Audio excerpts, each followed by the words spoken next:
Ladies and gentlemen, it is time to change the landscape of podcasting as you know it in professional wrestling. This is the Game Changer Podcast.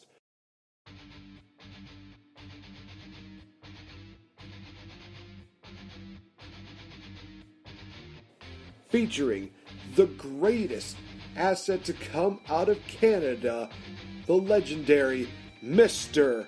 Fretz. The best there is, the best there was, and the best ever will be. I love myself.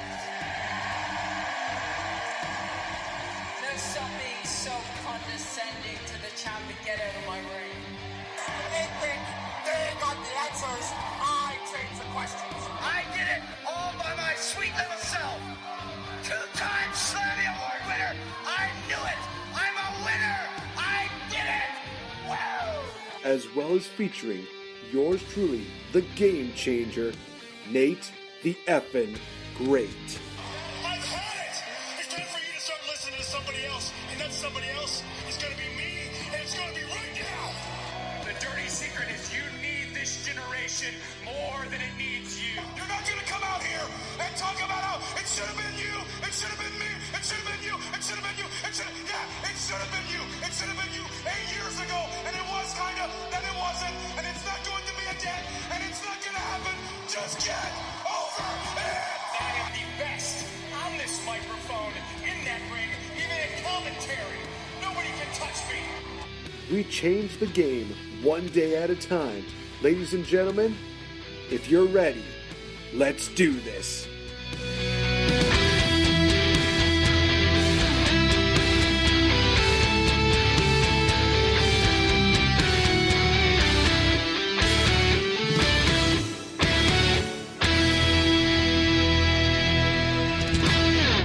Ladies and gentlemen, this is Coda Jacobs, the Crusader and visionary behind a brighter future in wrestling. If you're an honorable and noble public servant like myself, you are listening to the Game Changer Podcast.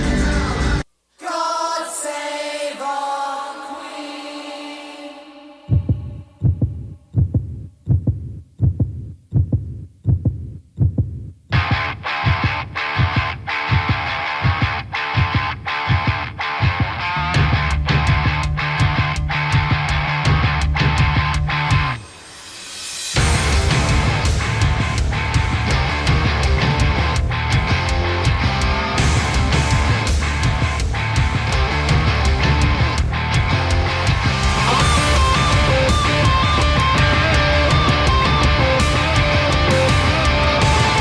You know, before we had the Adam Cole boom from Undisputed Era, we had King Barrett, one of my all-time favorites. Welcome, ladies and gentlemen, to this edition of the Game Changer Podcast. I am NateFNGreat, being joined here by the Owen Hart to my Davey Boy Smith, the one, the only, Mr. Fretz. How's it going, good sir? I did it! I'm a winner! Woo! And if you thought you could go out and get a haircut, I'm afraid I got some bad news. Oh my gosh, bad news, Hart. That writes itself right there. Oh my gosh. The king of bad news because I'm bizarre. Okay, I went to Davey Boy Smith there, but you get my point. So for those of you that are kind of curious why we did a little bit of our unique bad news Barrett deal, is because we're going to be talking a bit about him, but also about one of the biggest honestly, it is one of the biggest game changers in history, because it involves the evolution of a bunch of rookies going to the main roster and just creating pure hell and chaos for everybody. We're of course talking about the Nexus, basically one of those stables that is once in a lifetime ruined by Vince McMahon. But we'll talk about that when we get to it. For right now, let's talk about how this actually came about to be. So early in 2010, ECW was basically failing. Gee, I wonder why. I mean, there's a lot of possible reasons. One off the top of my head. That's just me. So basically, Vince McMahon came out and said that we were going to have a new kind of format to replace ECW on what was back then the Sci-Fi Network. which, honest to God, oh my gosh, I can't believe that it's been so long since talking about the Sci-Fi Network. I mean, this is good. I mean, Sci-Fi Network probably even deserves a podcast in and of itself.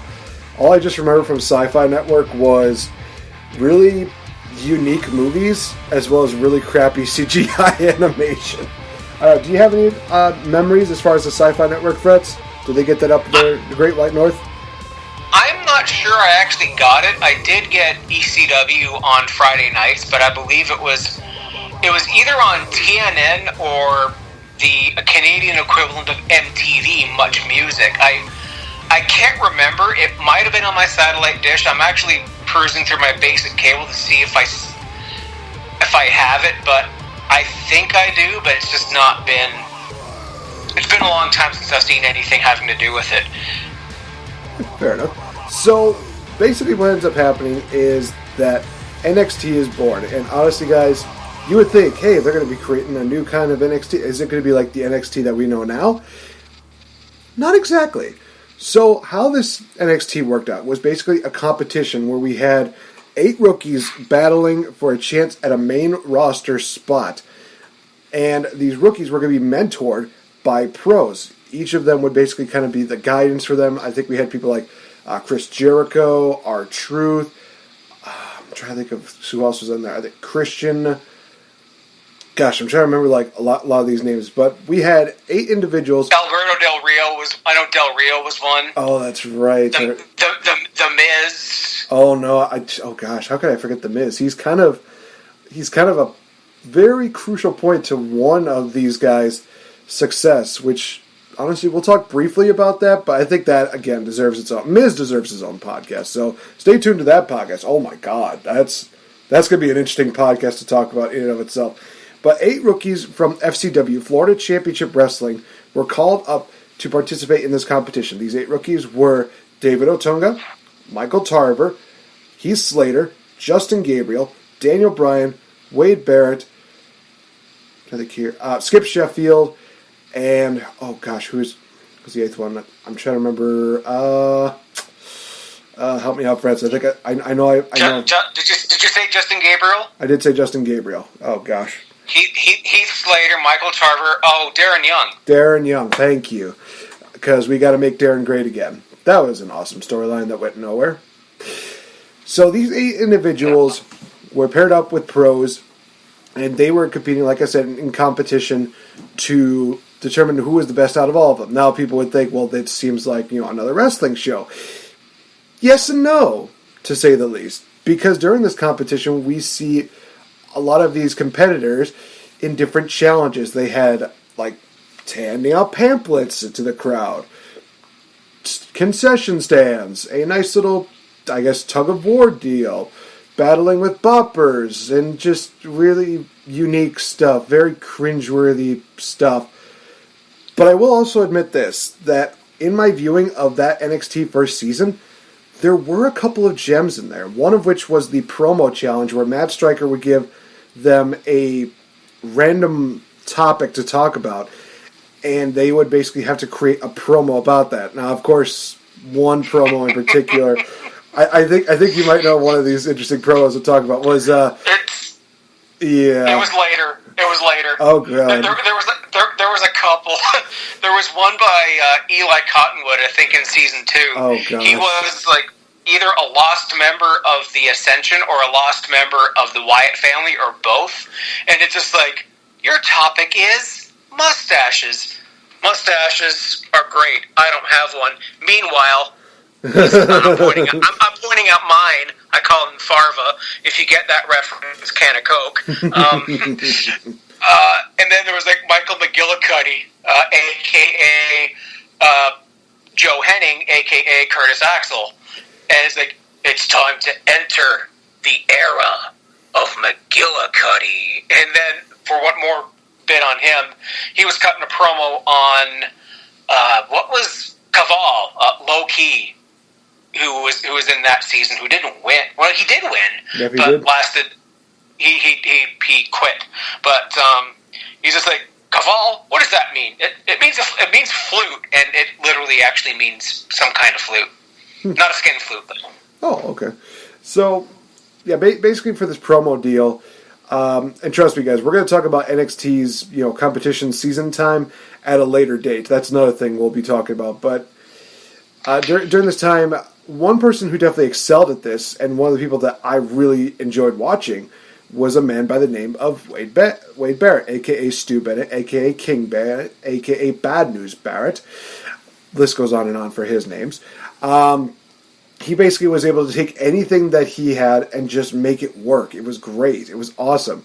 Now, between him and one other person by the name of Bryan Danielson, a.k.a. Daniel Bryan, they were the heavily favored rookies on the entire roster that they created. So a lot of fans were hoping, that Daniel Bryan was going to win it, and then there's some people that are like, oh no, Wade Barrett's going to win it. Well, that's where we hit probably one of the first major pit stops of this journey. During a segment where they were basically telling the audience who should be eliminated in the first round of eliminations, two people decided that they were not good enough for the competition, that being Michael Tarver and Daniel Bryan. Daniel Bryan's reasons were just because he was losing every single matchup, and he was putting on really good matches. Even people like Chris Jericho were saying he's really good in the ring. So he's basically saying, I'm not good enough for this because I'm not, not winning anything. Michael Tarver's just like, you should eliminate me because I'm the guy that's going to make you scared and blah, blah, blah. Some weird thing like that. Honestly, it's one of those things that make me appreciate, Cheeseburger Eddie's deal from Longest Yard. I got the shakes that'll make you quake. I got the fries that will cross your ass. I got the burgers that'll... I got the burgers. Just that. So, week of elimination. My nose. So, first week of eliminations, WWE basically is like, okay, well, since you have no confidence in yourself, we're giving you the axe. So, Michael Tarver and Daniel Bryan were the first set of eliminations, but they decided, you know what, we're going to make it more suspenseful. We're going to have another elimination, which eventually would be Skip Sheffield. And in the preceding weeks, one by one, people were getting eliminated. Now, here's the thing about this. This was not fan voting like it would be in future episodes. This was more votes by the pros. And in the end, who would win this? Wade Barrett, the guy that a lot of people really enjoyed. And who would be the runner-up? David Otunga. How the hell does he still have a job with WWE? I don't know if he's still employed, but if he is, how the hell is he still employed? That's all I want to know. I think he is. He's okay on a panel. He's a smart guy. He's got a good mind. I'm with you on how he still has it, because that guy has the charisma of this can of de-alcoholized beer. So Wade Barrett is the winner of NXT Season 1. He would be guaranteed a title shot of his choosing. Now, unlike Money in the Bank, he basically had to let people know, okay, I'm going to cash it in at this set event. So then we fast forward to June 7th, 2010. Viewer's Choice, where everybody can vote on who they would like to see wrestle in certain matches, certain opponents they get to face, and just about everything else in between. Certain stipulations, blah, blah, blah. It's kind of like Cyber Sunday and Taboo Tuesday. For those of you that don't know what that is, let's just say it was a very weird time. But also it was kind of a fun time if you were a really good hardcore fan like I was back in the day. We see the main event. John Cena versus either Rey Mysterio, Jack Swagger, who was the World Heavyweight Champion at the time. Again, how the hell did that happen? I feel like hell has frozen over just remembering that. And a shaven CM Punk wearing a very unique luchador mask, which is also kind of one of the best things that he did during his time with the Straight Edge Society. What votes came in, CM Punk was selected. He was doing that whole Straight Edge Society deal. He had the Gallows and Serena involved as well. So they're basically at ringside, and everybody's kind of worried, like, oh, well, they're probably going to get involved, and blah, blah, blah. We get to the match, still pretty good matchup. Cena and Punk, they have amazing matches. Cena hits, his second of the 5 moves of doom. He's about ready to go for the 5-knuckle shuffle, but then he looks up the rampway. There's Wade Barrett. And some people are probably thinking, well, this is kind of interesting. He's probably just looking to see, what his competitions are going to be like. He kind of walks down the ring. Cena's kind of not, taking his focus off of him. 5-knuckle shuffle. but he's still not taking his eyes off of Wade Barrett. Barrett's getting closer and closer, and now Cena's like, okay, he wants to fight. Let's go. Let's go. They go to Wade Barrett, and then he just kind of stand there with just this smuggled grin on his face. Then the camera pans over to a guardrail. That's Michael Tarver. Another part of the guardrail. Justin Gabriel. Heath Slater. All the members of the NXT roster who were a part of Season 1, they jump the barricades, and they just start beating the hell out of Luke Gallows. They beat the hell out of CM Punk. They're beating the hell out of a lot of people at ringside. And then they surround John Cena in the ring. It's 8-on-1. John Cena gets the absolute piss beat out of him, along with just about everybody that was in arm reach of them. They would go around the ring. They would just tear apart the ring. They would beat up announcers. They would beat up ringside folk. They would do all these crazy things to just destroy everybody. Then they get back in the ring. They're beating down on John Cena. Some of the notable things were a couple of clotheslines dealt to John Cena. We see John Cena getting spat in the face by Daniel Bryan, followed by a kick to the head of John Cena. We see Wade Barrett hit the wasteland. We see Justin Gabriel hit the 450 splash. It's one of those moments where everybody's just kind of like, what the fuck did we just witness? And I still remember watching that thinking, what just happened here? This is insane. This is new. So I would have been about 20 at the time when that happened. Well, actually, I was just about to be turned 20. And, gosh, it's still a surreal moment. I just watched it today, and it's one of those things where it's like, wow, this is still mind-boggling, but also really good, way to get people's attention. So, Mr. Fretz, I got to ask you, what were your thoughts on this Nexus debut? Sorry, something to my eye here. Yeah, this debut, I don't know if I watched it live or not, or if I watched it later. I was working at a camp, actually, a special needs camp, not far from where I live now. Working in the kitchen, but I caught wind of this job, I think, going on the dirt sheets, and like, oh, okay, this is interesting. And when I finally watched for the first time, well after, it was the most impactful debut of a faction I think I've seen since the NWO. No argument. But you beat up everybody. I mean, they beat up Michael Cole, and then the commentators went silent. They beat up Justin Roberts, that got Daniel Bryan temporarily fired. I always say that the Nexus theme, "We Are One by 12 Stone," still gives me goosebumps. It's just that good. That had that good of a start. I mean, you're probably getting to it, but you beat up everybody from Ricky Steamboat to half the roster to Vince McMahon, and was one thing I thought was really weird the whole time. How the hell is the 450 splash a heel move?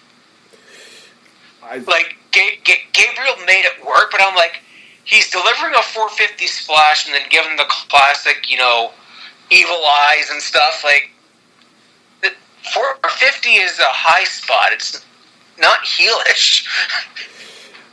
Maybe it was just the way that he did it that it was heelish. Who knows at this point? But no, you got right into it. After this, Nexus ran roughshod on everybody, despite having lost one member, being Daniel Bryan, because of the fact that when they had this attack going, they were not clear on what they could and couldn't do. They just said, just go crazy and just wreck everything.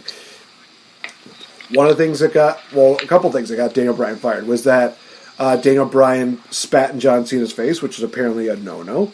The other one was, as Fretz mentioned, the whole tie deal with Justin Roberts, where he's literally choking him with his own tie. And just that moment where, some people look back at it, it's kind of humorous how Justin Roberts' face just looks with that whole tie deal, but at the same time, it's not something that you're expecting. It's kind of one of those things where it's, I would think back at when watching it for the first time, it's kind of unsettling because you never really see that kind of stuff. You never really see that kind of craziness and madness.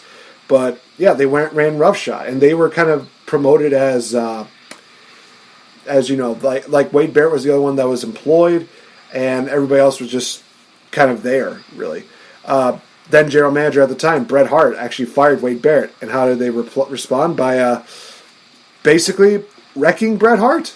It was one of those situations where it was like, oh wow, they attacked a Hall of Famer. They decided to almost like what almost looked like end his life. Really, I will say this, that Michael Cole basically made the comment about, you know, ending his career, where it's like, I think his career was already over. I would definitely have said, you know, his livelihood, something that would be just as, you know, impactful. But that's just me. Yeah, they would interview on the 2 pay-per-views, which were Fatal 4-Way. How the hell that happened, I don't know.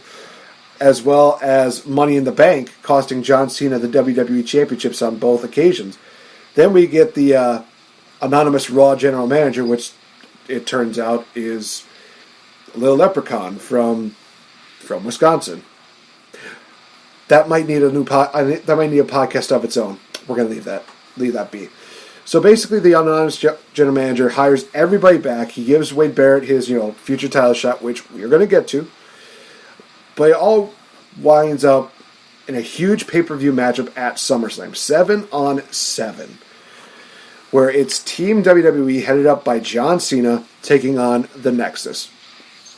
Joining Team WWE would be John Morrison, R-Truth, Edge, Chris Jericho, the Great Khali, and Bret the Hitman Hart. Why?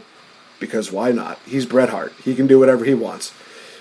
During a lot of the build-up, we would see the Great Khali be injured, and he would be taken out of the matchup. So now everybody's like, okay, we've got to figure out, you know, who this final member is going to be going into SummerSlam. We have to kind of figure that out. But also there was a lot of infighting in the build-up to SummerSlam, where we had Chris Jericho and Edge. They were basically just saying, you know, why should we risk our hides for this? Why should we even do this? They basically wound up quitting the team until the week before SummerSlam. Then they just decide, you know what? If we leave, WWE is going to get wrecked, and we're just going to be considered the bad guys forever. So you know something? Let's do something about it. So they join. It seems like the team is complete, but like I said, they're down one person. And they are trying so hard to find somebody who wants to join them. Now, they had quite a few options. I mean, they had, back then would be like Evan Bourne, Mark Henry, maybe MVP, somebody like that. There was even talks of having The Miz join the team.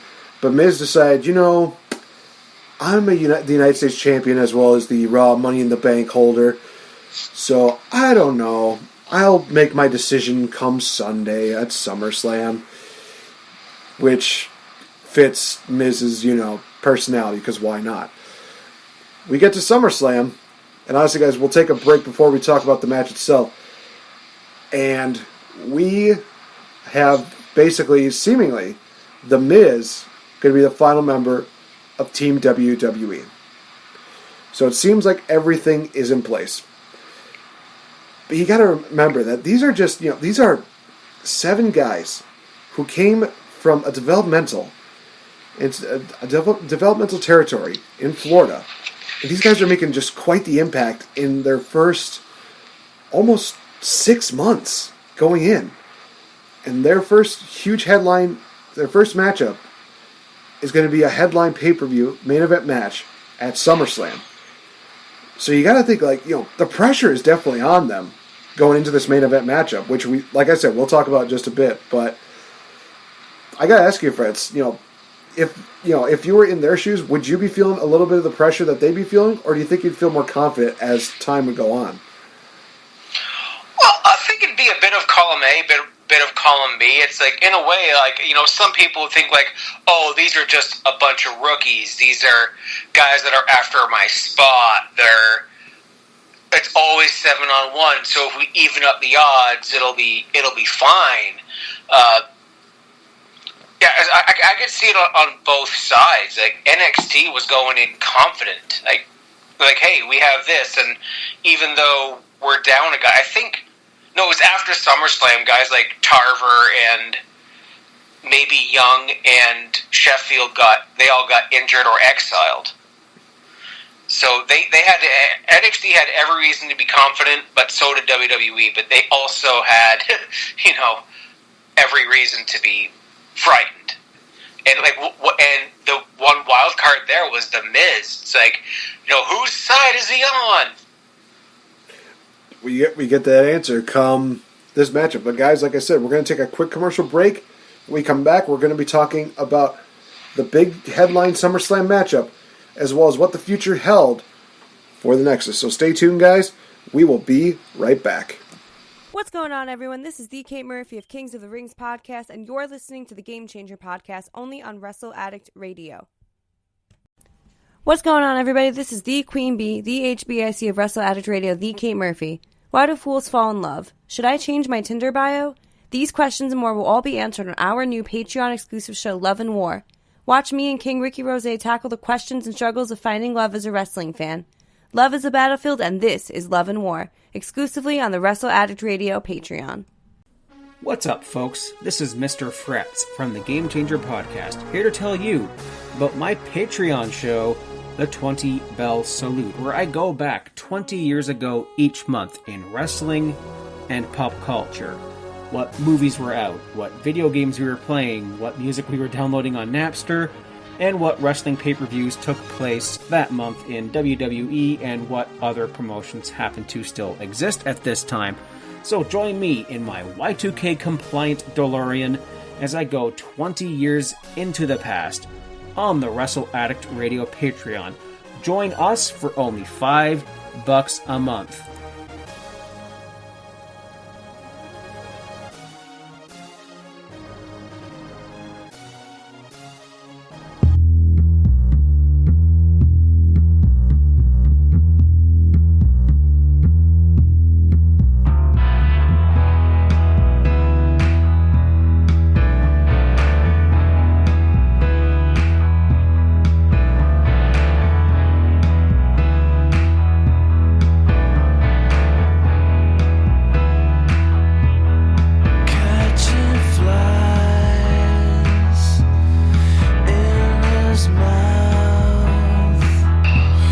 Welcome back, ladies and gentlemen, to the Game Changer podcast. It is the Nexus discussion edition here. You might be curious, why the hell is Bray Wyatt's theme music playing here? Oh, trust me, he gets involved with this. We're going to talk about that soon a bit. But we are at SummerSlam, ladies and gentlemen. The biggest party of the summer. So many matches, so many things that just went crazy. Now, we have the stage set. It's Team Nexus versus Team WWE. And Team WWE consisting of John Cena, R-Truth, John Morrison, Chris Jericho, Edge, Bret the Hitman Hart, and The Miz. Or so we think.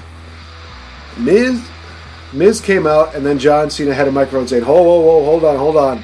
Miz, we gave you a chance to answer, but you took too long.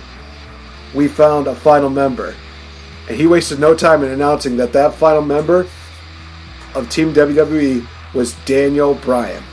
Daniel Bryan, the guy who was a part of Nexus, is rehired, he's back, and he's a part of Team WWE. So the stage is now finally set, and there's a couple questions that could be stirring through your mind. Well, Daniel Bryan's on the team. Maybe, his knowledge of working with the Nexus, working with each individual, maybe he had some knowledge, some weaknesses that might help, the team win. Did that come into play? No. Well, maybe, Nexus, did they get like a huge win at, with WWE? Maybe this was like, this is a big time match for them. Maybe we're going to see them, have a huge staple in this, history of SummerSlam. Did that happen? No. Well, okay. Well, I guess, if Team WWE won, it must have been by almost like the grit of their teeth. They somehow were able to make it. It was kind of a interesting but convincing fashion. Was it? No. In a match that literally, in my honest opinion, was built well, the match itself had some great moments. Some people might be arguing about that because the fact was that the Nexus should have won via, they pitch a shutout. They don't have anybody eliminated, anything like that. I disagree. I honestly think that this was a really good way to showcase them because, well, the fact is that, A, they are still rookies, and you're facing off against a lot of the veterans and legends in the ring, so there is going to be, some rookie mistakes made there. It makes sense for them to have a couple eliminations here and there, and even have some kind of, disadvantage here. But how the match ended was one of the most infuriating ways possible. Let's first talk about how Daniel Bryan got eliminated. You would think that, well, maybe he got eliminated by, all the members of the Nexus. They all mega teamed him. They squashed him, something like that, right? No, just a poor sport of the Miz came in, hit him in the head with the briefcase, left, and that's how he was eliminated. Okay, I mean, they, pro, rookie there, so it kind of builds up the story between them. So, the final members of Nexus are Wade Barrett and Justin Gabriel. The final member of Team WWE, John Cena. So, we see Justin Gabriel and Wade Barrett beat down on John Cena. He's literally just almost on his last leg. Then they decide, hey, we're going to add some punishment to this guy. Wade Barrett DDTs John Cena on concrete. No, not the padding. They removed the padding and they DDT'd him on concrete. And it's kind of one of those things where like, okay, this is not good. This is going to be over. He gets thrown back into the ring. Justin Gabriel goes up top, goes for the 450. John Cena somehow evades. John Cena covers. 1, 2, 3. Well, okay, but he's still probably going to lose here. Wade Barrett's going to have the event. No, Wade Barrett immediately gets locked into the STF and taps out. What?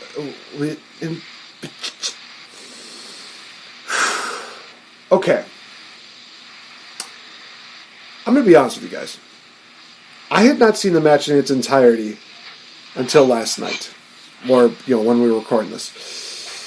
And seeing that infuriated me. Because it reminded me that there was something still screwy going on with WWE Creative. Now, for Wade Barrett's end, he's revealed that, Vince McMahon said that, we need a happy ending to end SummerSlam. Because that's good shit. Right. Whereas Chris Jericho and Edge have said on an episode of Talk is Jericho that they were originally going to have Wade Barrett, go over as the final guy, but John Cena thought that, this would be a great idea to have, me get DDT'd and beat them both. To which Jericho and Edge have been like, no, that's stupid. That's absolutely stupid. And she's no, it's going to be great. Match is over. Cena's like, I should have listened to you guys. You're right, that was dumb. You took 6 months of building and ruined it all in just one moment. Arguably, you could definitely say that this was the automatic point where Nexus was dead. You could honestly pinpoint down to this matchup here. It was infuriating. It pisses me off just thinking about it even more and more. Now that I got the chance to even watch it, and just seeing, John Cena having that, like, toothy grin of, like, yeah, I'm victorious, some shit like that. Just, this pissed me off. This pissed me off so much.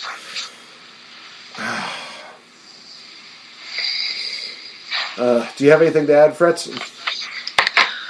Hold that thought. Okay, Fretz, he got up from the chair. I can only think of one reason why. Oh, great. Yeah, I just took a shot. Don't worry. I didn't swig all of my rest of my whiskey. A, because that's $40 a bottle, and B, a couple things. So John Cena later said that he regrets this. I'll give him that. However, a DDT on the floor. That kayfabe put Ricky the Dragon Steamboat out of action for like 6 months in the 80s. Mind you, this was the 80s, but from a kayfabe point of view, DDT on the floor is like getting thrown off the Hell in the Cell. But unless you're Mick Foley, you're not indestructible. This, like, I remember watching, I somehow got to watch either SummerSlam live or I BitTorrented it from the camp and it took like a week to download because camp in the middle of nowhere, and somehow my roommates and I got internet in our tiny little, I guess it's a dorm in the basement of the camp that had there was like 6 of us and there were 3 bunk beds. Oh, jeez. It was a neat. Oh yeah, well it was. We made it work because we were still friends, so we got along and it was great. Like funny story is I took up. I was the bottom bunk, like right by the entrance, so like it was right in the art studio, in the art rooms. So if I were laying in my bed in the middle of summer in nothing but my boxers, the clients would see. So I made myself a little privacy fort out of a spare bed sheet. So that was just a funny little thing, and we got the internet in there somehow, even though I think we got in shit for it. I can't remember. It was a decade ago. Yeah, it was infuriating. It was the wrong move. I mean, they all said now they can say, yeah, it was the wrong move, but you did the wrong thing. After this, it was mostly a string of bad luck, I think, because you had, Ryback went down with a broken ankle. Tarver, like his career was over. He was done. Then they exiled Darren Young, who they did nothing for until his time with the Primetime Players. Yeah. Or in NXT Redemption, I can't remember which, but yeah. Yeah, you had the Nexus interrupt the Intercontinental title match between Kofi and Ziggler, I think it was. That match ended in a no contest. That you knew NXT was going to get down to business when they're interrupting a match. I wish they interrupted every match leading up to the main event, but then one, obviously, because you had what else you had? You had the Big Show versus the Straight Edge Society. You had Sheamus versus Randy Orton. You had, I forget, Evan Bourne versus Zack Ryder. Yeah, there's also, Kane versus Rey Mysterio for the world title. Kane and Rey Mysterio. Hey, okay, yeah, don't interrupt Melina and Alicia Fox. That just would have been awkward. Maybe if the female NXT, if like Caitlyn came through the space-time continuum and hit the spear on Melina out of nowhere, and this went back to 2014. Yeah, that would have been fine. Yeah, I forgot. Yeah, that was when Kane won the Money in the Bank. I forgot about that. But, yeah, and R-Truth in this main event of SummerSlam in 2010. That's weird to me. Oh, trust me. 1 year later, he main events another pay-per-view, Capital Punishment with John Cena. Oh, that's right. Little Jimmy. R-Truth dressed as a general and having a smoke, smoking a cigarette on national TV. Like that was the best. Like that's a heel because. Oh my god! Man, that's a show I want to watch. Or even review. Like that's top tier talent right there. Capital Punishment. I mean, because it does have some really good matches. I know we're getting a little off topic, but just to kind of sidestep for a minute. The matches itself, they had CM Punk and Mysterio, that Christian versus Randy Orton for the world title, Cena versus R-Truth, which honestly is probably like the biggest comedy match main event of all time. Let's face it. Santino Marella got taken down by the guards of quote unquote President Barack Obama for doing the Cobra. Which, in all honesty, looking back at it, is one of the funniest things I've ever seen. Just look at the Cobra is the most lethal weapon in Washington, D.C. Is totally WWE. Speaking of the Nexus, I'm looking at the results for this, and it's Santino Marella and Vladimir Kozlov defeating Keith Slater and Justin Gabriel. Oh, that's right. I do remember. And Dolph Ziggler and Kofi again. How many times is that on pay-per-view? Well, it's weird because they transitioned the titles. They went from IC title to US title in like a matter of they did that in a matter of a year. Holy crap! That's so weird. I know, guys. We're getting a little off topic. Sorry, but one more. Ezekiel Jackson defeating Wade Barrett for the Intercontinental title. Yeah. Oh, yeah. That was a reign everybody remembered. Although, to be fair, it did come. Ezekiel Jackson did lose it to one of the best wrestlers of all time, that being Cody Rhodes. So there's at least a bright silver lining at this dark tunnel. No pun intended. So we go to Night of Champions because for some reason they decided to go Night of Champions and then Clash of Champions because WCW we won. Giant what the hell face. Devon get the Warriors. Right. So Barrett cashes in his title opportunity to be a part of a 6-pack elimination challenge at Night of Champions.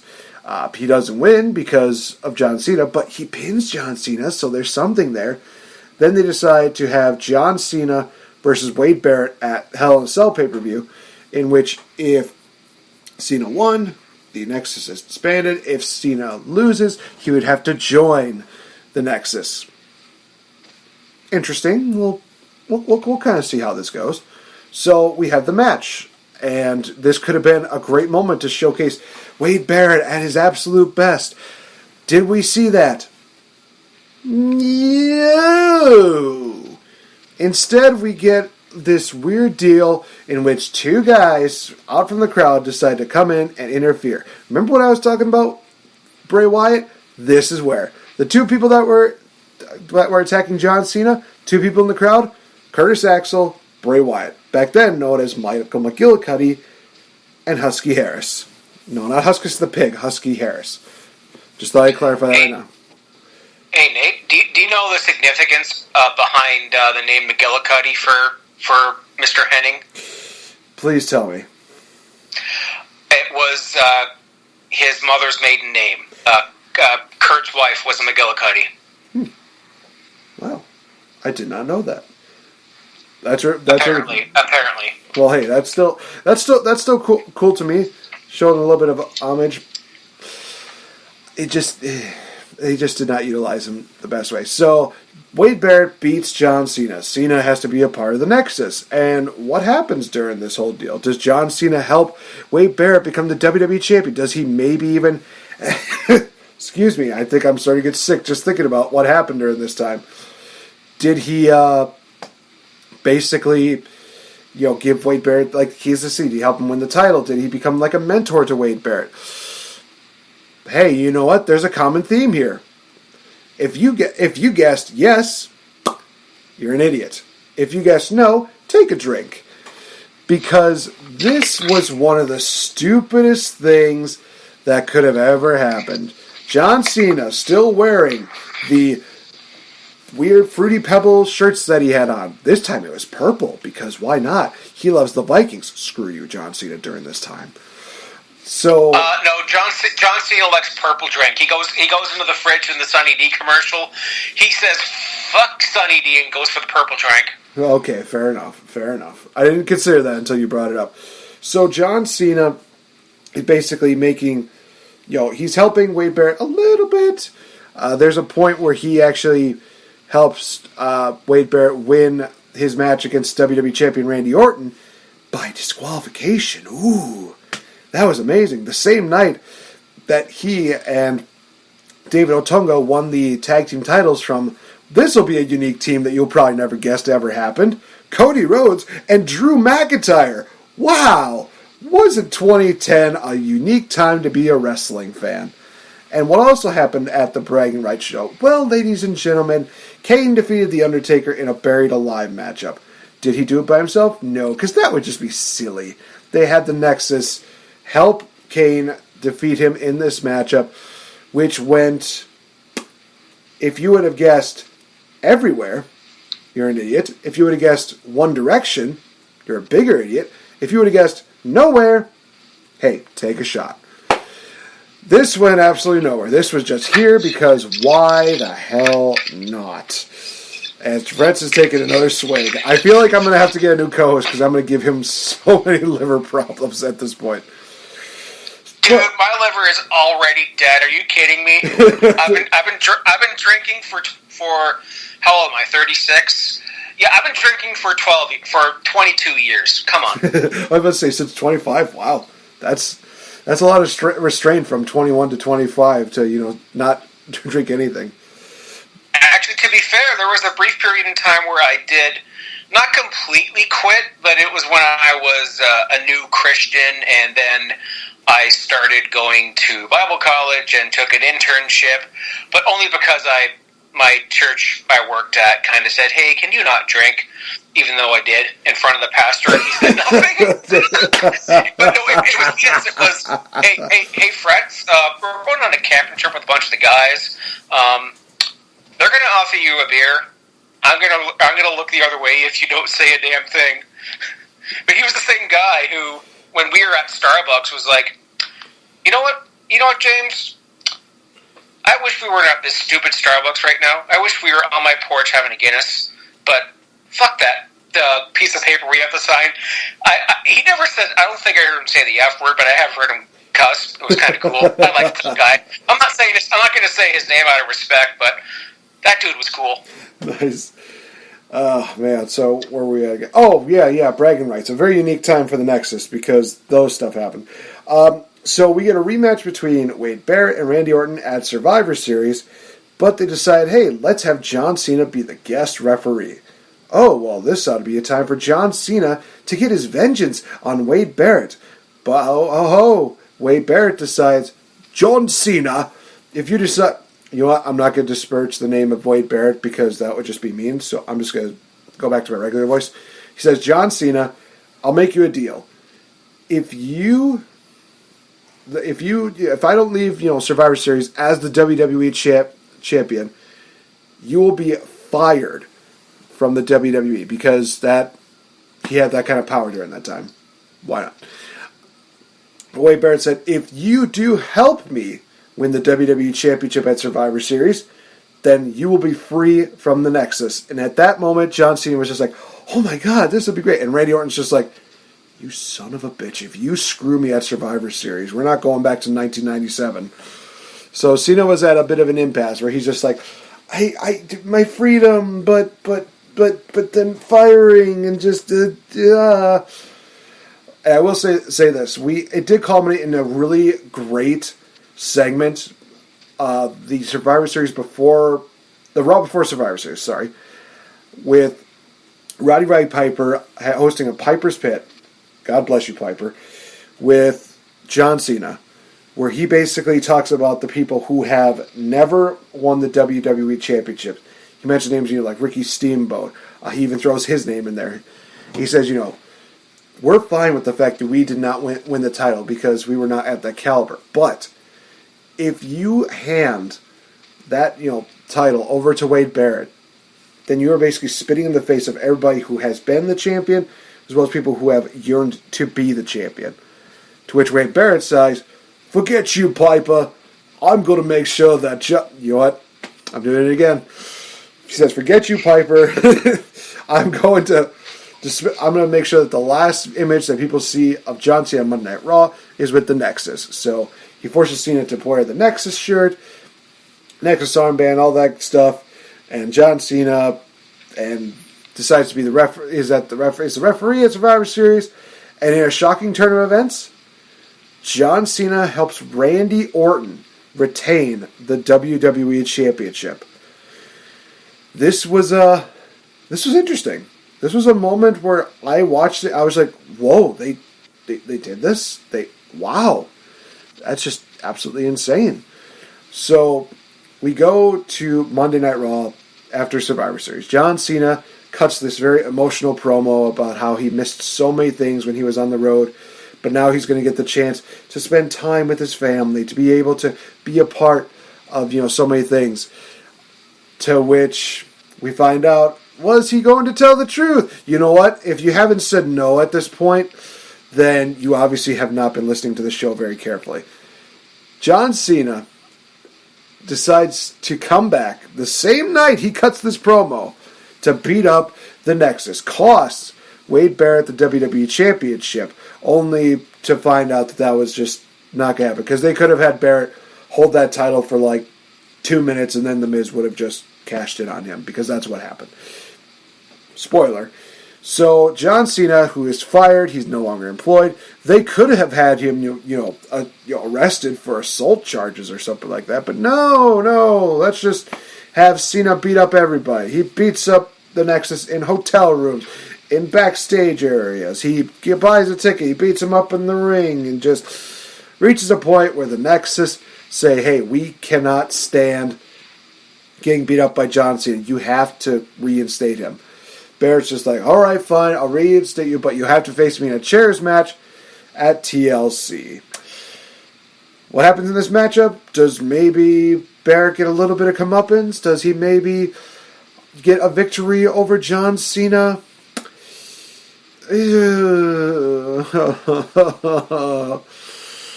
Cena beats Barrett, and then to add insult to injury, decides to pull a bunch of chairs from the set and drop on Barrett, just to literally, metaphorically, and very spiritually bury Wade Barrett. So, bottom line when it comes to this whole John Cena joining the Nexus deal, stupid.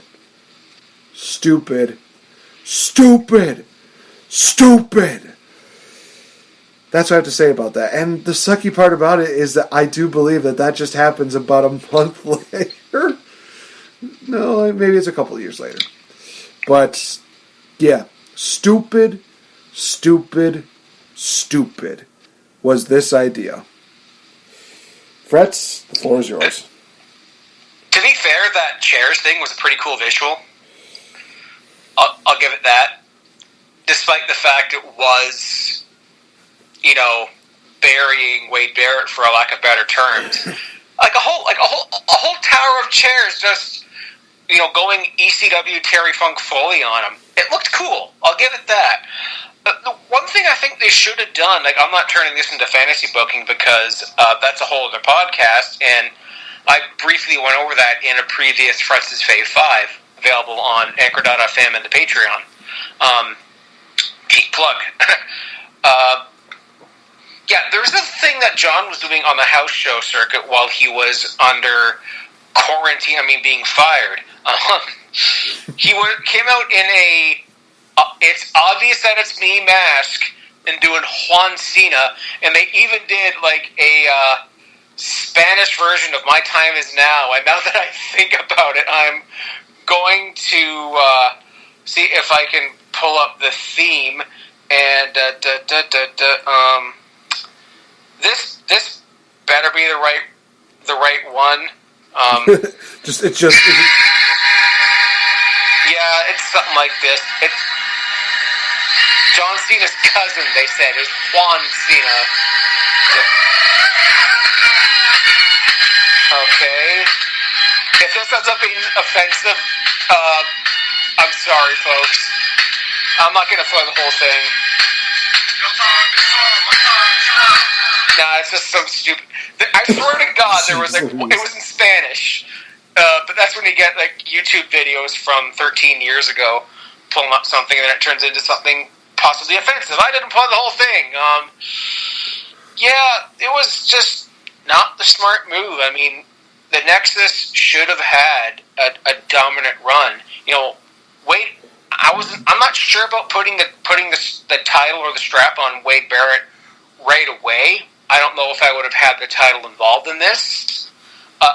Eventually, I think at some point Wade should have had the title, but unfortunately for him, he was plagued by injuries and bad booking, and I think maybe the bad booking was a result of his injuries. Was in spite of, you know what I'm trying to say. Yes. And it's the second you had something good, and then it was just snatched from him. Okay, bad news, Barrett. Boom, out for 6 months with this injury. Okay, I'm still going to come out on TV and come out on that elevated podium was so good. but that's going way far ahead of things. But yeah, that just, it was dumb. I would have, when John Cena was fired, I mean, I'm going to be quoting, I was watching Blampier's rebooking of this. They should have just had him gone for a while. You have Barrett as the champ, and Cena comes out at like number 30 with the Rumble, and then you get WrestleMania. I think they should have still had like a Nexus versus WWE by then, but yeah, then we got the core. But are we delving into that? We're going to take another commercial break, and yes, we're going to be talking about the why the core was a part of this whole Nexus deal, as well as the very sad and untimely demise of the Nexus. So stay tuned, guys.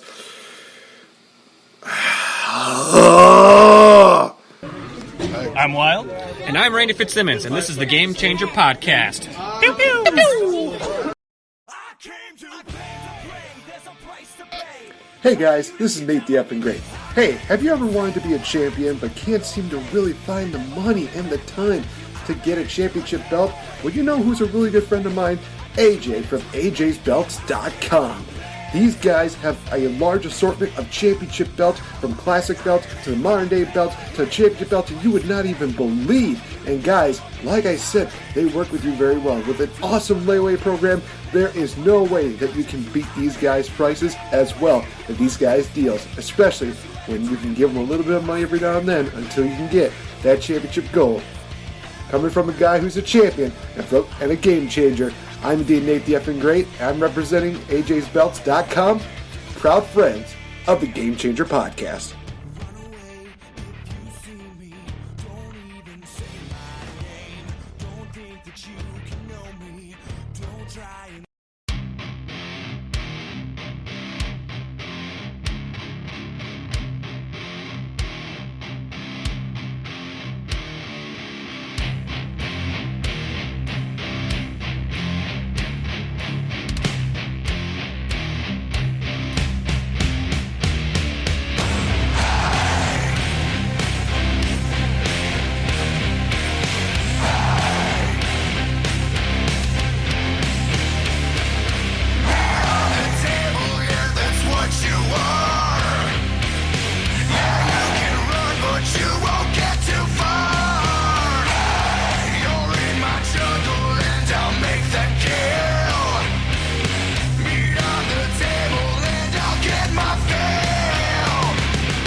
Yeah. Welcome back, ladies and gentlemen, to this edition of the Game Changer Podcast. I'm Nate. He's Fretz. We're just gonna rip this whole thing, the rest of this deal, off like a Band-Aid because it gets to a sad point. So, 2011, we see the Nexus are kind of at an impasse where it's like, well, what do we do? Let's get a new leader. Cue CM Punk. He comes in, he's basically trying to assume the leadership, but Barrett's just like, no, I'm still the leader, I'm going to do blah, blah, blah, blah, blah. And CM Punk actually cuts a really good promo on Barrett saying, you've been failing as the leader. The Nexus needs, new leadership, they need new management so they can succeed. So basically what ends up happening is that Punk costs Wade Barrett the number one contendership match for the WWE title with Barrett, and he is exiled from Raw, basically. So CM Punk then decides, we're going to have a new Nexus, and we're going to do these crazy deals where you have to sacrifice something to be a part of the deal. One involved David Otunga taking a punch from Big Show, because why not? Another one involved Husky Harris getting flogged by members of the Nexus, which, my God, was that insane. The fact that Bray Wyatt has not included this somehow in his hype packages for for the Bray Wyatt character is mind-boggling to me, but that's just me. Michael McGillicuddy, I think he got like beat up in a handicap match or something. Then Gabriel and Heath Slater are just like, you know what? We're good. We're going to leave. So they leave, go to SmackDown with Barrett. They meet up with him. They recruit Ezekiel Jackson. And we have the Core, which is Nexus 2.0. And on the Raw side, we have a new member of the Nexus known as Mason Ryan. This guy... AKA Welsh Batista. That's... I remember that. That's awesome. Yeah, a lot of people were just doing like a side-by-side comparison, and it was really weird how he looked so eerily like Batista with like a darker beard. It was insane. So they had this little mini deal where it's going to be Core versus Nexus, and that went nowhere. And then Core got a match at WrestleMania against the team of Kofi Kingston, Kane, Big Show, and Santino Marella, which was just forgettable. The Nexus got destroyed by Randy Orton via punts, and then CM Punk went on to have an incredible run, arguably. He would drop the infamous pipe bomb, he would do great. Otunga and McGillicuddy would be a tag team for reasons why, I don't know. Everybody kind of went their separate ways, and now it's just... that is basically the story that sums up the Nexus. Not even a year. They literally took a new toy and they made it die in like a couple of months.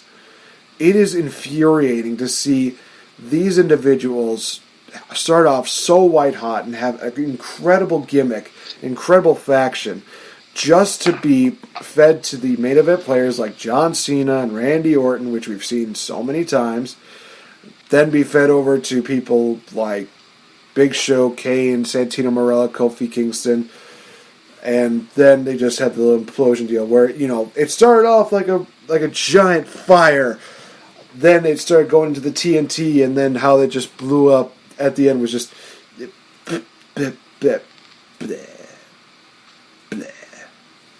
It's one of those things that were shout out to Kayla, shout out to Rachel, shout out to Slack. Even they would be like, wow, even we're sad because we were expecting more. And for Face Home Club, also shout out to Wade. Get well soon, Wade. Yes. And Godspeed to you, good brother. Yeah. Nexus, I think, beside bad booking, it was just also plagued by injuries. I mean, Michael Tarver got hurt quick.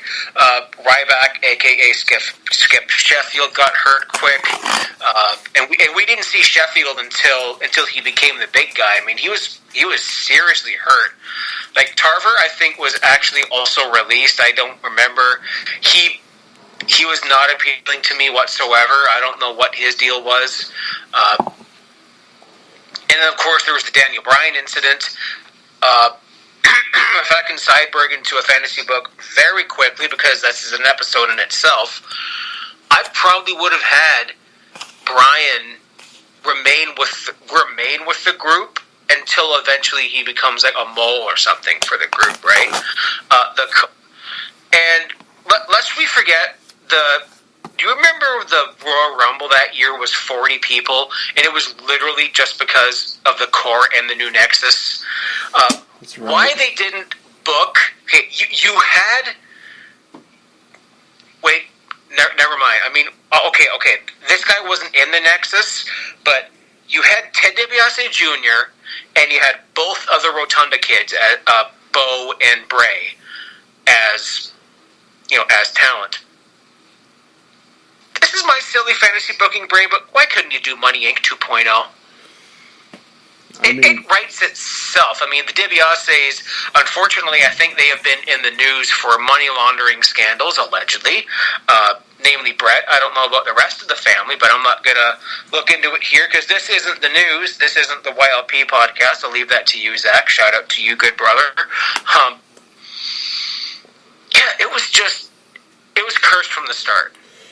The Nexus. It really was.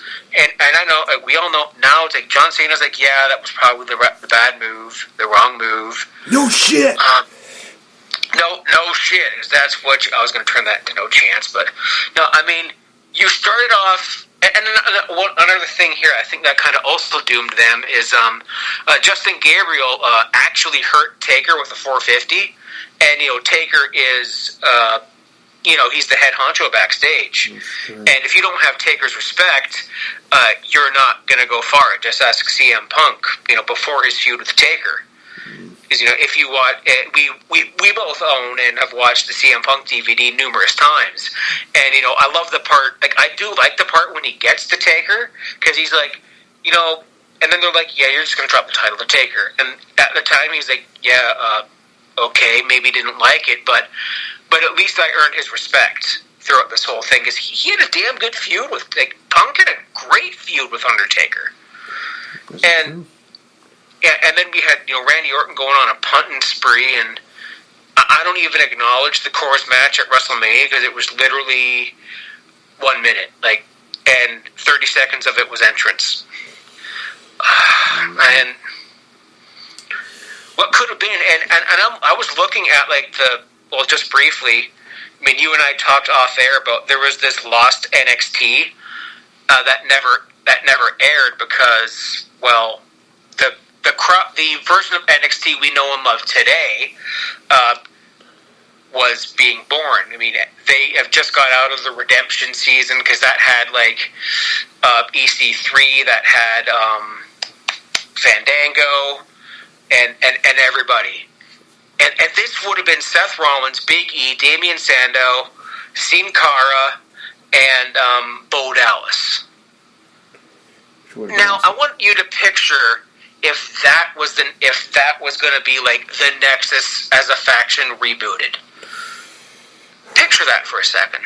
Imagine that. I mean, maybe not.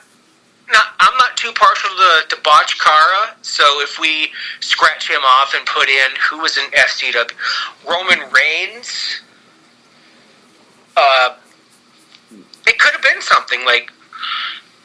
Unfortunately, as we've already either mentioned on or off air, I can't remember, but Barrett was plagued by injuries. He'd get 2 steps up, he'd get, okay, he's like, I'm the Intercontinental Champion, boom, torn bicep. Alright, 6 months later, okay, I'm the Intercontinental Champion again, boom, other elbow's gone. I'm gonna have this new gimmick where I'm coming down off the podium, rotator cuff, gone, but he's still coming up on that podium, and that was so good.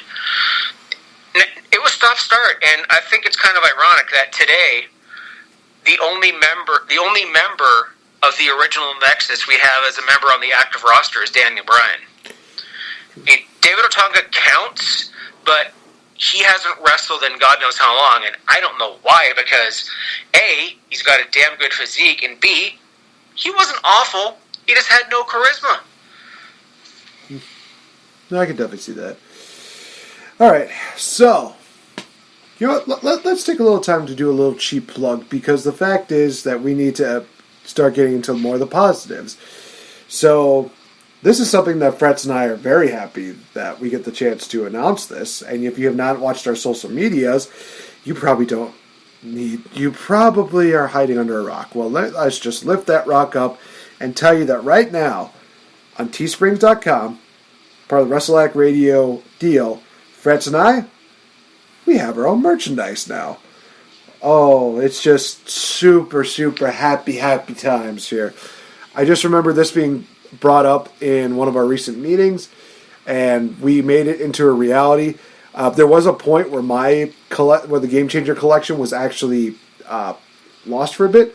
The reason why was because my prices were too low for them, which I was honestly surprised. I did ask Ricky this one thing. I said, well, okay, that's fine. We can just do the whole price up deal, blah blah blah. Is the mug still at least $9.99? He said no, unfortunately, I had to bump that up $1. Damn it! I wanted one thing out of that entire deal to still be the same, because I could have made that joke again. $9.99, you could have done that for a WWE brand, or you could just get a nice cup that you could enjoy with the Game Changer podcast logo on it.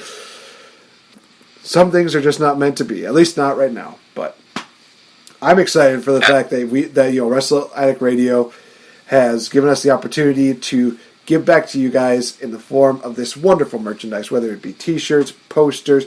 I know that Game Changer Podcast has got blankets as well as pillows, which is great. One of our fans actually got a cute little infant onesie for I'll give you a little bit of a hint of who it is. Wolf Baby. Thank you so much, Wolf Mama. That's one thing I'm very excited for. I think I don't know if it's changed or not, but I think last I saw, I think Game Changer Podcast was the only one that had like youth and infant merchandise in there. Unless, did you get a chance to do merchant inventory? Yeah, I did my merchandise stuff with Ricky last night, and Fretzelmania's stuff is up as well. That's FRETZLE Mania. Our Teespring URL, I think it's teespring.com/Wrestle-Addict-Radio, or just Google Teespring Wrestle Addict Radio.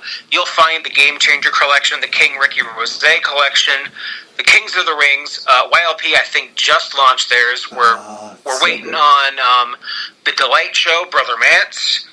Yeah, my stuff's up. I think I have like kids shirts. Like if we want to get one for my niece and nephew, why not?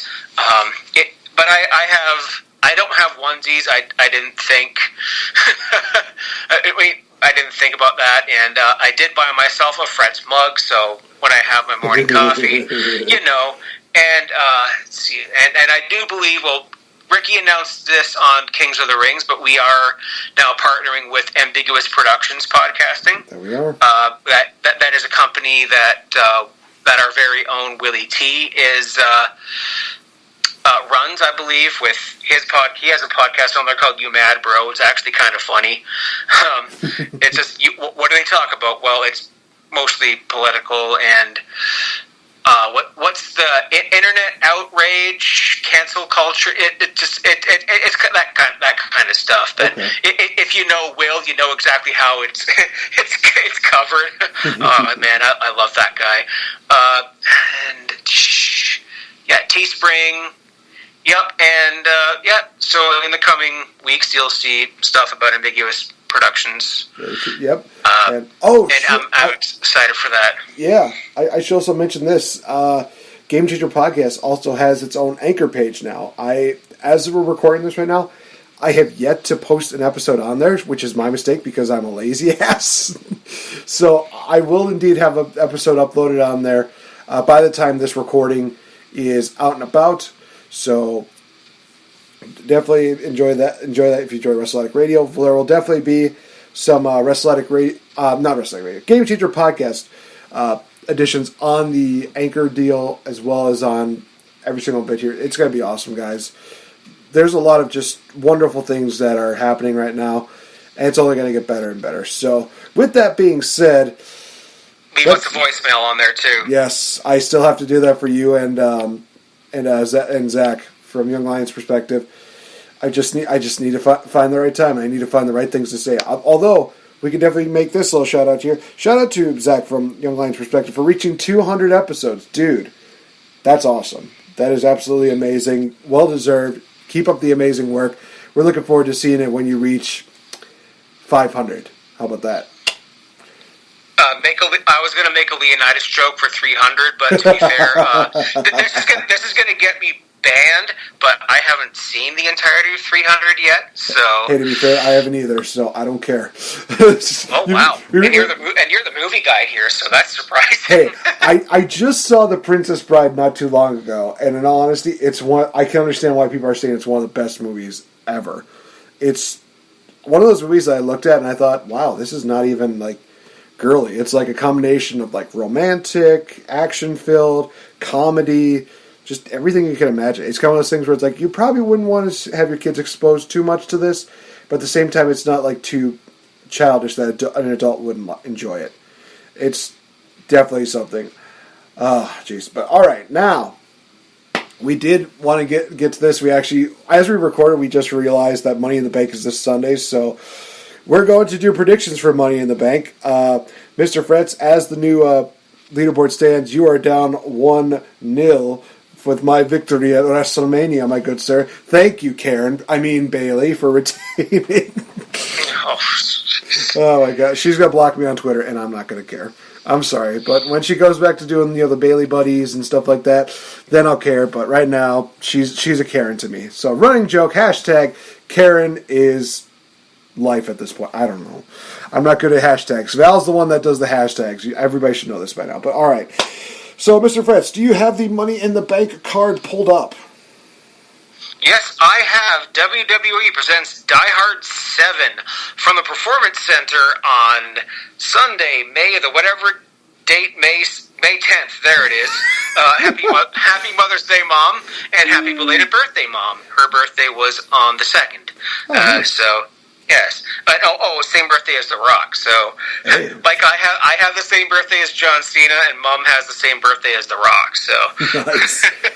That's right, cool. So we have here, there's only a few matches announced now, so we could probably predict whether they're going to announce something between Thursday night and Sunday morning, who knows. So for the SmackDown Tag Team Championship, we have The New Day defending against Miz and John Morrison versus the Forgotten Sons. Who exactly? And Lucha House Party. So here's the interesting thing about this matchup, is that they somehow just decided on SmackDown to be like, oh, hey, we have a tag team division too. And honestly, it's because of the teams like the Forgotten Sons and Lucha House Party that have made us realize that there's a tag team division there. I mean, you could definitely make the case for Miz and Morrison. Hey, hey, ho, ho. No. You're welcome. Oh, gosh. So for this one, oh, man. You know, this is a tough one because there's a part of me that thinks that Miz and Morrison are just going to, hot potato the tag team titles with New Day all this year. But maybe it's not going to happen here. So with that being said, I think I'm going to go with the safe bet. I'm going to say New Day retains. They'll probably get a one-on-one rematch with Miz and Morrison down the line, but right here, it's just going to be a matchup where it's going to be nothing but a lot of spots. But I think it still should be a fun matchup. Forgotten Sons, they kind of impressed me this past week, so kind of interested in seeing what they pull off here. Fretz, who have you got? I got the New Day here too. The Forgotten Sons, I don't see it. I mean, at the end of their NXT run, it seemed they were going to get like a Jim Duggan Pro USA gimmick. I don't think it's really translated onto SmackDown. Mind you, I haven't watched SmackDown since the last one I watched was on Good Friday because I actually had that day off. But I can't even tell you what happened there. So, yeah, this is where my good friend John Ritland, who has a YouTube channel called Real Honesty with John Ritland, this is where he would make a very offensive joke about the Trumpers, the Forgotten Sons and the Mexicans, the Luchadors. But I'm not going to go there, John. That's your deal. Shout out to Ritland. I recommend him. He's a little bit brash. He's very how do I say it? Yeah, he's very brash. He's very dark. He's not for everybody, but he's a good brother. So I'll shout out to him for that. New Day. Yeah. Oh wow, this one guy, Jack Crosby on CBS Sports, picked Forgotten Sons to win. Wow, no. Wow. That's all I really have to say about that. Up next, we have the SmackDown Women's Championship matchup. Bayley defending against Tamina. Does Tamina get her first title win here? No. No, I'm picking Karen. Yeah, I'm picking Bayley. We had a conversation about Karen in the past, so I'm picking Bayley. Next year we have the Universal Championship with Braun Strowman going up against Bray Wyatt. Not The Fiend, but Mr. Rogers Bray Wyatt. This is really interesting because this is only the second time that we've seen the Mr. Rogers Bray Wyatt here. So, and I do like kind of what they're doing with this whole deal where it's, Braun Strowman for him. he's not really getting physically intimidated. It's more of all the mentality that Bray Wyatt is just always that damn good at. So this is one of those things where it's tough. It is very tough to pick. Fretz, who have you got for this matchup?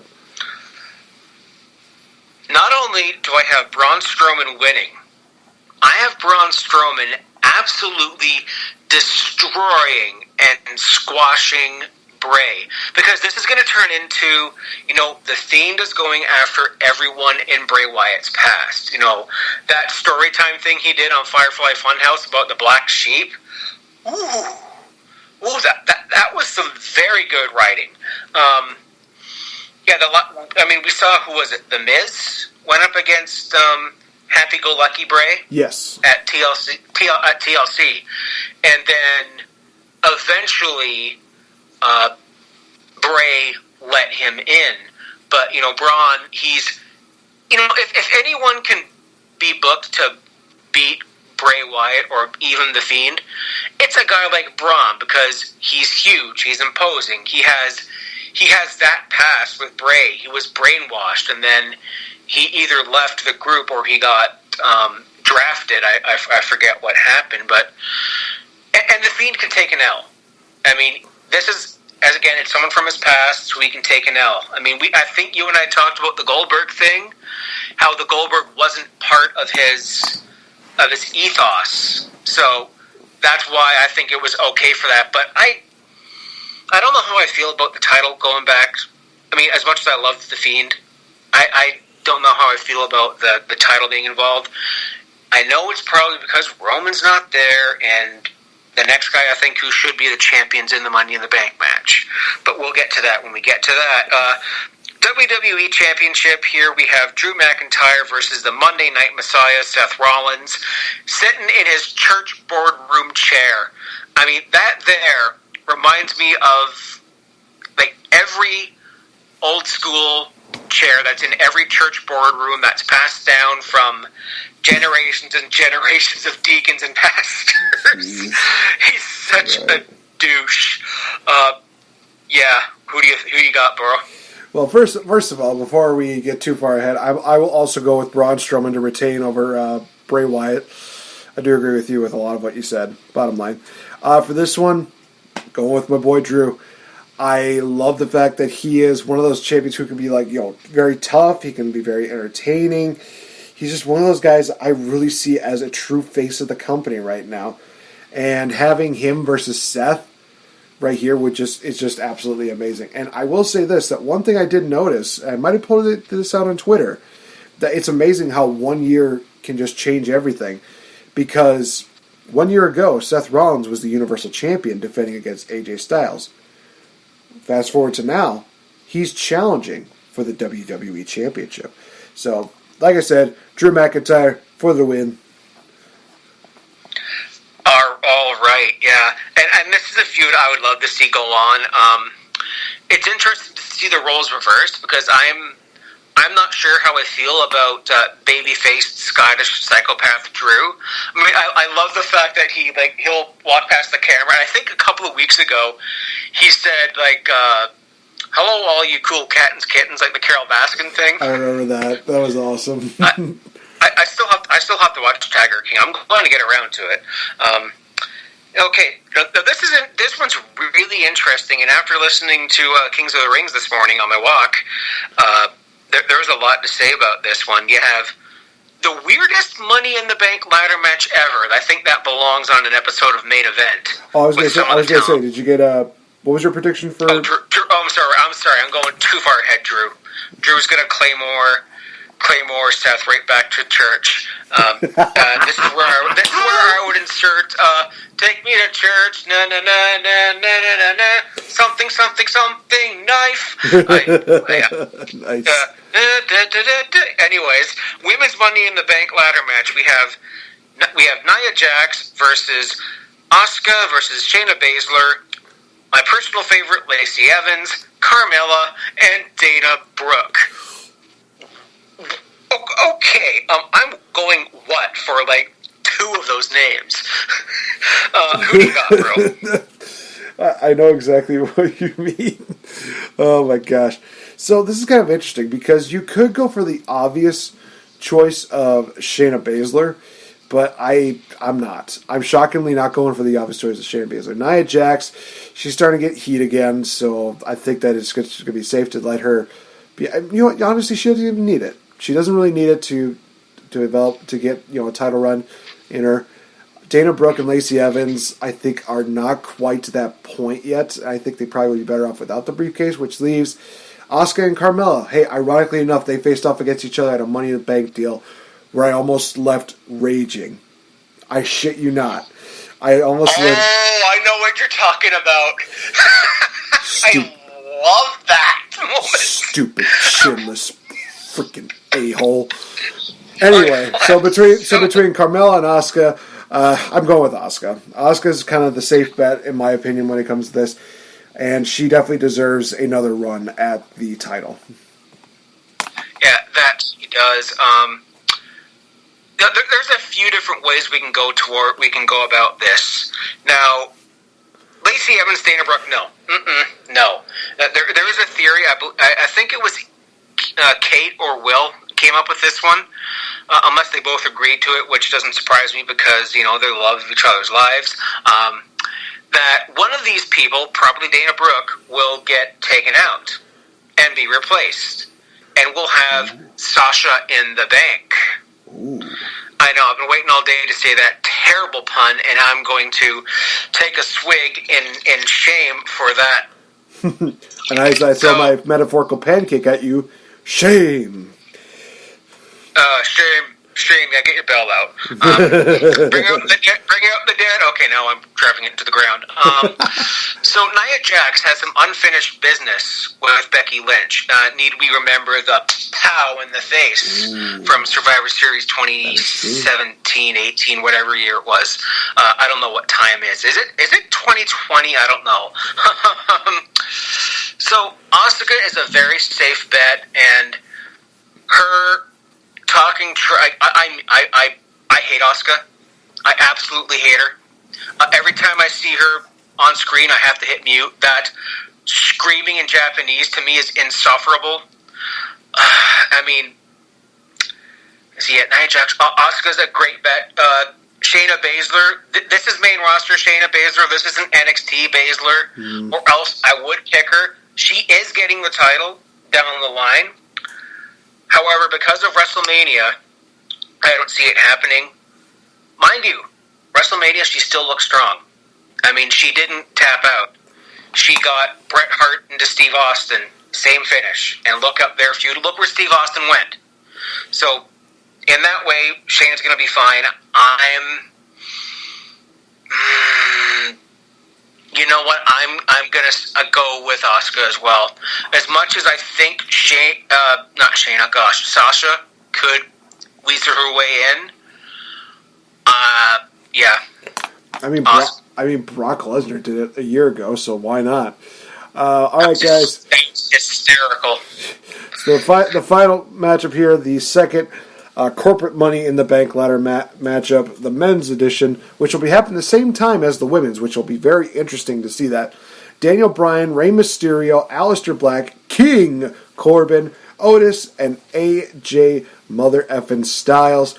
This is going to be a unique but also very awesome lineup for this deal. Oh my gosh. This can go in so many different directions. Had Mandy won her match on SmackDown, I would have had Otis and Mandy winning both matches. But now it's very unlikely that I'll see that. And I'm also kind of sad about that. But, Mr. Fretz, why don't you take the lead on this one? Who have you got and why? Fuck you.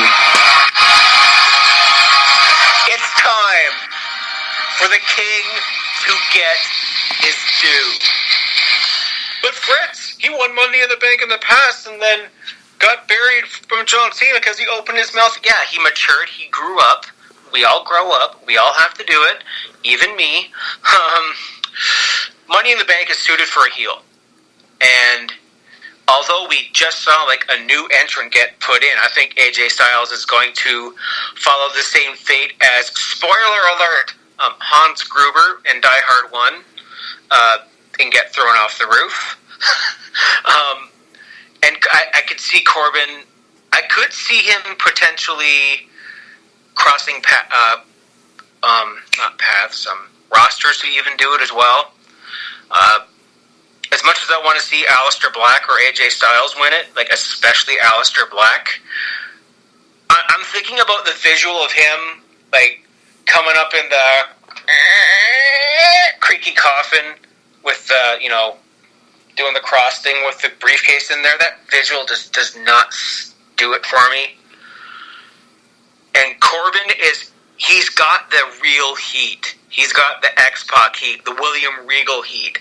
He's the top heel, and the top heel gets the title. Baron Corbin. Fair enough. For this one, I am going to be going with AJ Styles. I think that if history has shown us one thing, is that a lot of times when they have a replacement go in, they're usually the ones that are going to win. So I'm kind of basing it on that one. So here's the thing about this, ladies and gentlemen. We basically are tied up on everything except for the men's Money in the Bank match. So here's what we're going to do for this final prediction. This final prediction for us is going to be making up a match that we think is going to happen. Now, we get a point for the correct participants, and we'll get 3 points if we get the prediction right. So what that means basically is that if you guess, say, a tag team matchup between, let's say, the Street Profits versus the Viking Raiders, that's put on the card. Hey, 2 easy points right there. If you get that prediction right, 3 points. So, with that being said, see, now that I say that, I want to say that that's going to happen, but at the same time, I don't think it is. Okay, so here's going to be my prediction for this one. I think that the one of the matches that's going to be put on the card is going to be Austin Theory, Andrade, and Zelina Vega versus the Street Profits and Bianca Belair. Who do I think is going to win this one? Andrade, Theory, Zelina. That's what I got for that. Ooh. Well, you gave me one of the I have one of those performers, but I was thinking as soon as you said this, like, I think if I could predict something that's going to happen, it's not a match, it's an angle. Okay.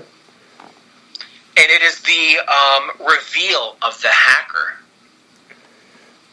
You think Mustafa Ali. It's Mustafa Ali. I think somehow one of the angles. What's one of the bigger angles going into this?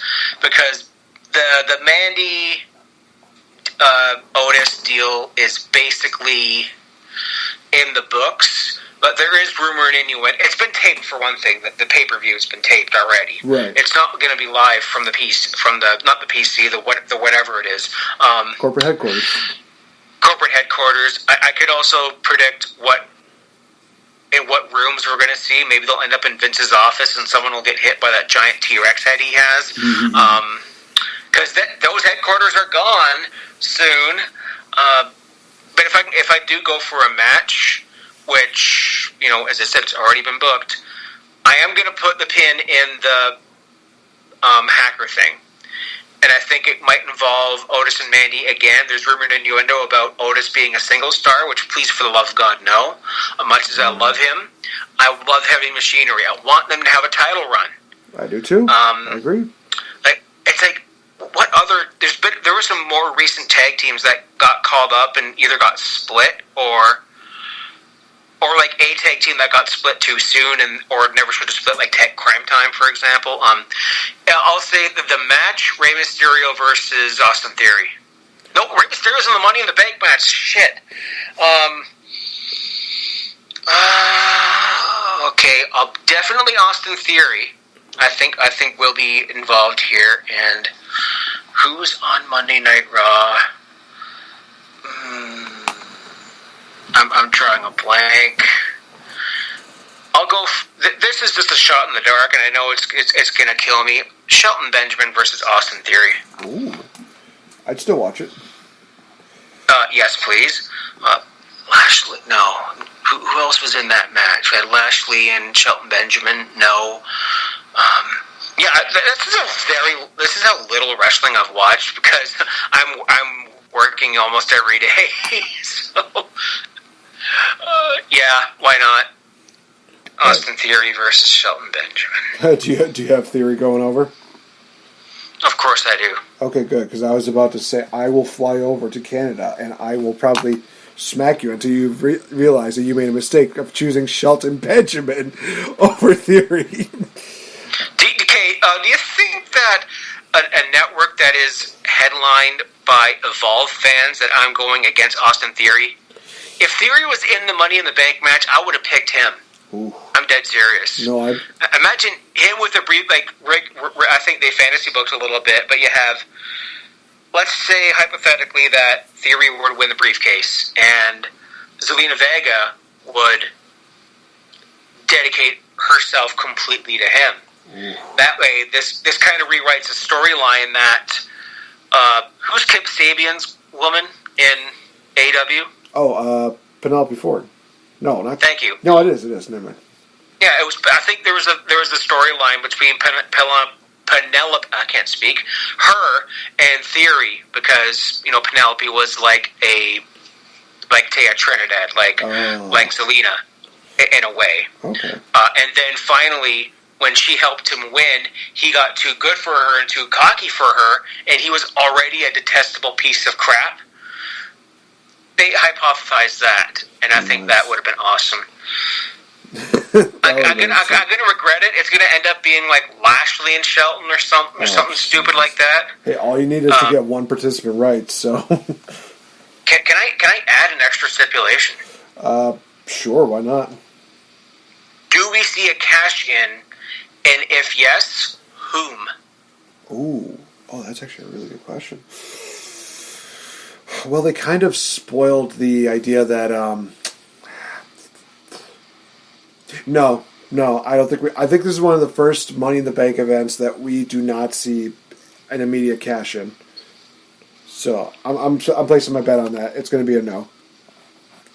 It's a no for me, dog. Well, I know it was like, hey, Becky's going to confront the winner, and that's like, oh, it has to be a Raw star. Well, not really.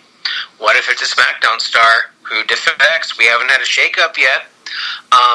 Yeah, I think we won't see a cash in until there's people. That's my personal opinion, or else it would wind up looking like a 24/7 title change. Because like, if it's any time, anywhere, why haven't they like won the title in the parking lot, or like in the can, or backstage? Because Money in the Bank, it's supposed to be that, right? Then why don't you get him while he's down, or why don't you sneak preview for the 20 bell salute for Judgment Day 2000? Remember when Jerry Briscoe pinned Crash Holly while he was napping to win the hardcore title? Yes. And even like the referees at school like whispering like he air counted to 3, and then Briscoe's just like silently. This isn't on video, folks. We're not going to do that yet. It's like, Jerry Briscoe, let's won the hardcore title. Shh, don't wake up Crash Holly. It's like, how can you wake up Crash Holly? You're a commentator. The show was taped 3 days ago. What are you doing? I was having a nap. Yeah, why haven't they done that? Come on. Pin them at the airport. Like, just get like Aleister Black coming off of the baggage platform with their briefcase and just go boom right in the face to the champ while he's walking around the corridor. Come on, Vince. Yeah, no. Long story short, no. All right, guys, so that has been our talk of the Nexus as well as our Money in the Bank preview going into Sunday. It's going to be crazy. So like we said before, check out our merchandise. It's awesome. It's great. Check out all the other great people on Wrestle Addict Radio, the Kings of the Rings podcast, as well as the Young Lions Perspective. Absolutely amazing people. Check us out on all major podcasting forums, even minor ones. I mean, I'm still uploading on YouTube, even if they're, being dumb. I'm not going to lie. I know that, there's been a lot of people that have been affected by the whole YouTube deal. Just, it's weird. Anyway, so we got that. You can check out Mr. Fretz at the Legendary JF, and also check out the Fretzelmania podcast, which is always fun. It's always great. Definitely enjoy it. Enjoy it. Yes, you will. Follow me on Twitter at RealFNGame. Check us out on our Patreon, where we have exclusive content for you guys. And hey, if you go there and you sign up to be a Patreon backer, you get a chance to save money. You get a chance at a discount. It's awesome, guys. Definitely check it out. You get a very wonderful discount for Teesprings. It's worth it, you guys. And it definitely shows that you guys want us to strive and to survive. I will also say this before we head out. Shout-outs go to a lot of people that I've listened to this week. Definitely to the first one off the top of the bat, the Movie Men podcast, who had a charity stream this past week. And it was awesome. They reached their goal to help people that are going through this whole Mark Carano deal. And they not only succeeded at reaching their goal, they also surpassed it. So definitely shout out to Brady, Pete. You guys are awesome. Keep up the amazing work. To those wrestling girls, listen to both the Stephanie McMahon and China retrospectives, which are great podcasts, great listens. Definitely check that out. Check out the Ruthless Aggression pod, which Fretz and I have talked about as well as referenced many a times on these podcasts, because we're two nerds. What are we going to do? Teddy Grahams! I just need my spaghetti. Where's the Big spaghetti, big noodles. Oh my gosh. Oh, I met the Big Show. He's going to block me. Also, one thing I definitely wanted to talk about, because we can, is that for those of you that love the Rant podcast, they announced that they will be returning within the next month. It's going to be an awesome day to just enjoy, Brad, Kyle, and Kyle. They're the Kyles.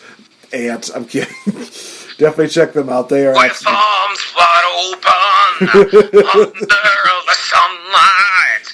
Welcome to this place. I'll show you everything. Oh, butt rock. I can't wait for more butt rock. More butt rock. Things of Creed. That's for you, Derek. And also for hey, Zach, if you're listening to this, not Zach from our network, but Zach from Valium Art, shout out to you, good brother. Listen to the show, buy some stuff. I'll hook you up. I'm trying to think of anybody else that I might have missed. You know what? Just if you meet up, if you'd see a lot of people that I've talked to, definitely follow them on their social media. I've actually done a lot of my women crushes for the week. Whenever I talk about these women, I always flatter them, maybe too much, but at the same time, I don't think I flatter them enough.